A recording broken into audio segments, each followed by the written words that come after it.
Break के बाद स्वागत है आपका सी न्यूज भारत में। खबर मैनपुरी से है, जहां पुलिस से नोकझोंक का वीडियो वायरल हो रहा है। बता दें कि मौके पर मौजूद पुलिस ने मामले को शांत करा दिया है। मूर्ति पर सपा कार्यकर्ताओं ने झंडा लगाया था। बता दें कि सपा के 100 कार्यकर्ताओं के खिलाफ केस दर्ज कर लिया गया है। करहल चौराहे पर लगी मूर्ति के पास की ये घटना बताई जा रही है। मंत्री जयवीर सिंह ने इसकी कड़ी निंदा की है। उन्होंने कहा है कि दोषियों को बख्शा नहीं जाएगा। तांडव किया गया और पूरे शहर को आग में झोंक दिया गया, क्या कहेंगे मंत्री जी? मैनपुरी बस अब आज चुनाव प्रचार खत्म हो रहा है सर, किस तरीके से देख रहे हैं अखिलेश यादव के रोड शो के दौरान? देखिए, मैं समझता हूँ कि जो मूल चरित्र समाजवादी पार्टी का गुंडई लफंगे अराजकता का रहा है, वो असली स्वरूप उन्होंने दिखाने का काम किया है। कल समाजवादी पार्टी के नेता, राष्ट्रीय अध्यक्ष अपनी पत्नी डिम्पल यादव के पक्ष में रोड शो की अनुमति लेने का काम किए थे। उन्होंने रोड शो किया और रोड शो नहीं था बल्कि गुंडई का प्रदर्शन था।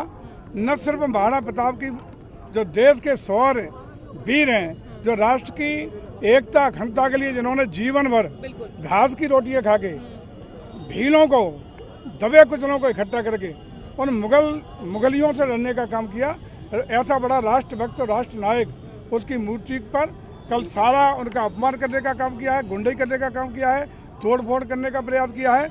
और जो अपमान किया है वो समझता हूँ कि कोई भी राष्ट्रभक्त और देशभक्त इसको सहन नहीं करेगा। यही नहीं किया, इससे पहले जिस चौराहे से वो निकल के आए, वहाँ इनके जो महाराणा प्रताप के जिन्होंने अपना पूरा जीवन भर की कमाई जिन्होंने अर्पित करने की काम की, ऐसे बाबा साहब की मूर्ति पर भी इन लोगों ने वहाँ तोड़ फोड़ करने का काम किया है। जो एक इनका पूरा मैनपुरी का हर चौराहे पर जिस प्रकार से हर समाज के महापुरुषों की मूर्तियां लगा करके इसको सभी समाजों को सम्मान देने का काम हमारी सरकार ने किया है, इससे इनकी चिढ़ इसी से प्रकट होती है कि जिस दिन डिम्पल जी का नामांकन कराने के लिए ये लोग आए थे, उस दिन भी समाजवादी पार्टी के राष्ट्रीय महासचिव सांसद प्रोफेसर राम गोपाल यादव जी ने भी बहुत भद्दी टिप्पणियां करने का काम किया था और उसी से इनका मनोबल बढ़ा। और ये प्रायोजित कल अखिलेश जी की और इनके नेताओं की उपस्थिति में जिस तरीके से हमारे शौर्य वीर के प्रतीक, राष्ट्रीय नायक, राष्ट्रीय एकता अखंडता के प्रतीक, मुगल साम्राज्य से लड़ने वाले महाराणा प्रताप के खिलाफ उनके अपमान को किया है, उनके साथ जो बर्ताव किया है, उनको तोड़ फोड़ करने का प्रयास किया है, ये पूरा देश किसी भी कीमत पर बर्दाश्त नहीं करेगा। अखिलेश माफी भी मांगे और मैं समझता हूँ कि अपने जो चेले चांकुटे जो पालतू पुराने हैं उनके, जो लगातार गुंडई करने का काम कर रहे हैं, चुनाव में भी यही गुंडई करने का प्रयास कर रहे हैं। इस बार इनकी गुंडई पूरा देश और खास रूप से मैनपुरी बर्दाश्त नहीं करेगा। इनको मैनपुरी ने विदाई देने का तय कर लिया है। इसी से बौखलाहट में ये सारे काम हो रहे हैं। लेकिन आज यही नहीं, पूरे प्रदेश से जिस तरीके से माहौल आज गर्म है, आला महाराणा प्रताप का अपमान पूरा देशवासी कोई बर्दाश्त नहीं करेगा।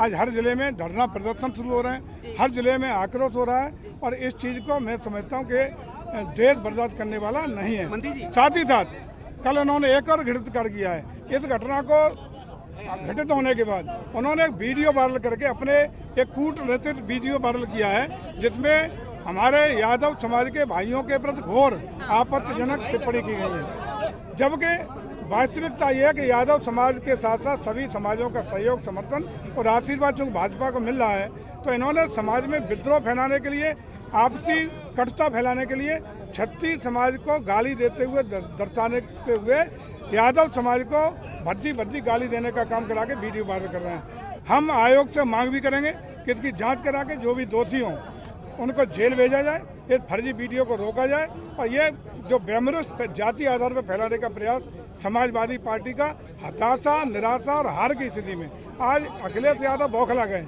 पूरे प्रदेश में इनके सारे परिवारजन हार रहे हैं, पूरे प्रदेश में इनका परिवार साफ हो रहा है और 80 की 80 सीटों पर चूँकि भारतीय जनता पार्टी का कमल खिलने का काम हो रहा है। इस बौखलाहट में ये इस स्तर तक उतरा है कि समाज में घृणा, बेमनुष्यता और आपसी दंगों की स्थिति पैदा करने का काम चुनाव में कर रहे हैं। इसका संज्ञान निश्चित रूप से भारत निर्वाचन आयोग को लेना चाहिए और इस पर कठोर कार्रवाई, जो भी दोषी हों उसके खिलाफ कठोर कार्रवाई करें, ताकि क्षत्रिय हो, ब्राह्मण हो, यादव हो, सर्व समाज के लोग एक सामाजिक समरसता के साथ सरकार की नीतियों, रीतियों, कार्यक्रमों के आधार पर स्वतंत्र रूप से निष्पक्ष तरीके से अपना मतदान कर सकें। और जो बौखलाहट दिखा रही है कि ये गुंडे कल और परसों भी निश्चित रूप से पूरे जिले में कराने वाले हैं, इस पर भी भारत निर्वाचन आयोग को कठोर कार्रवाई अभी से करनी पड़ेगी। अन्यथा मैनपुरी में आपने देखा है कि 2004 में जब इनके सगे भतीजे, इनके भाई धर्मेंद्र यादव प्रत्याशी थे, सारे बूथों को लूटने का काम हुआ था और हिंदुस्तान का लोकतंत्र सर्वसार हुआ था जब पूरे लोकसभा का पुनर्मतदान कराने का निर्णय भारत निर्वाचन आयोग को लेना पड़ा था। वही स्थितियां पुनः पैदा करना चाहते हैं, उन स्थितियों से रोका जाए। भारत निर्वाचन आयोग से हम अनुग्रह करेंगे, उन्हें अनुरोध करेंगे कि कठोरतम व्यवस्था करें और ऐसे घृणित वीडियो जारी करने वाले जो यादव और क्षत्रियों के बीच में खाई पैदा करके ये चुनाव जीतना चाहते हैं, इसको रोका जाए और जो भी दोषी हो कठोर कार्रवाई की जाए। वोटर को कैसे आश्वस्त करेंगे, क्योंकि भय बहुत इतना माहौल, क्योंकि शहर की बात थी ये। देखिए पूरे शहर में जो इनका पुराना चरित्र रहा है, समाजवादी पार्टी का एक चरित्र रहा है कि हमेशा यहाँ के लोग कहते थे कि जिस गाड़ी में लगा है सपा का झंडा, मान लो उसमें बैठा सबसे बड़ा गुंडा। वही चरित्र कल मैनपुरी के शहर के अपने रोड शो के प्रदर्शन में इन्होंने सिद्ध किया है।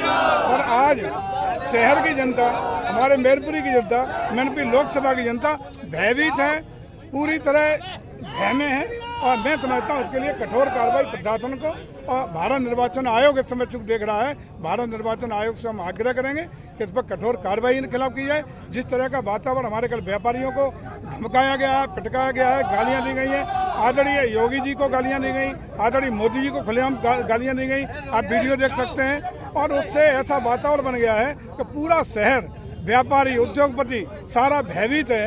इसके लिए निश्चित रूप से इनके खिलाफ, समाजवादी पार्टी के राष्ट्रीय अध्यक्ष के खिलाफ, उनके पदाधिकारियों के खिलाफ और जो भी जिम्मेदार अन्य लोग हैं उनके खिलाफ कठोरतम कार्रवाई करने की मांग करते हैं। और ऐसे महाराणा प्रताप जिन्होंने अपना जीवन पूरा राष्ट्र को समर्पित किया, भील जो दबे कुचले शोषित पीढ़ियों की सेना बना करके, जिन्होंने अंग्रेजों के खिलाफ जो राष्ट्रभक्ति का काम किया, और उनके फाइनेंसर बाबा साहब दोनों का अपमान जिस तरीके से हुआ है, ये न लोकसभा बर्दाश्त करेगा, न देश बर्दाश्त करेगा, न उत्तर प्रदेश बर्दाश्त करेगा। कठोर निंदा करते हैं और कठोर कार्रवाई की भारत निर्वाचन आयोग से मांग करते हैं। और जो भी वीडियो उल्टे सीधे जारी हो रहे हैं उन पर रोकने की मांग करते हैं। एक आखिरी, पीएम और सीएम को बहुत अभद्र भाषा बोली गई है, तो आम जनता भी बर्दाश्त नहीं कर सकती। नहीं, कल तो बहुत गालियाँ, पीएम मोदी जी के नाम से गालियाँ, सीएम योगी जी को नाम को गालियाँ। वीडियो आप देखिए, ये इनका असली चरित्र, समाजवादी पार्टी का असली चरित्र और असली चेहरा आज बेनकाब हो गया है। जनता देख रही है। मैनपुरी गढ़ है और गढ़ में महाराणा प्रताप का अपमान, तो लगता है समाज में इसका बहुत बड़ा असर पड़ेगा। देखिए अपमान नहीं, समाजवादी पार्टी का गढ़ चूक ध्वस्त होता हुआ दिख रहा है, उसी से बौखलाहट में ये सब काम हो रहा है। शुक्रिया। समाजवादी की रोड शो के बाद महाराणा प्रताप की मूर्ति के पास जबरदस्त हंगामा रात में भी देखने को मिला और अभी सुबह भी, क्या है पूरा मामला? ये कल एक रोड शो हुआ था, जो समाप्ति के बाद कुछ लोगों ने महाराणा प्रताप की मूर्ति के ऊपर चढ़े थे और पार्टी विशेष के झंडे इत्यादि की कार्रवाई की। सीसीटीवी फुटेज इनकी देखी गई है। तहरीर एक प्राप्त हुई थी जिसके आधार पर सम्यक धाराओं में अभियोग पंजीकृत किया गया है।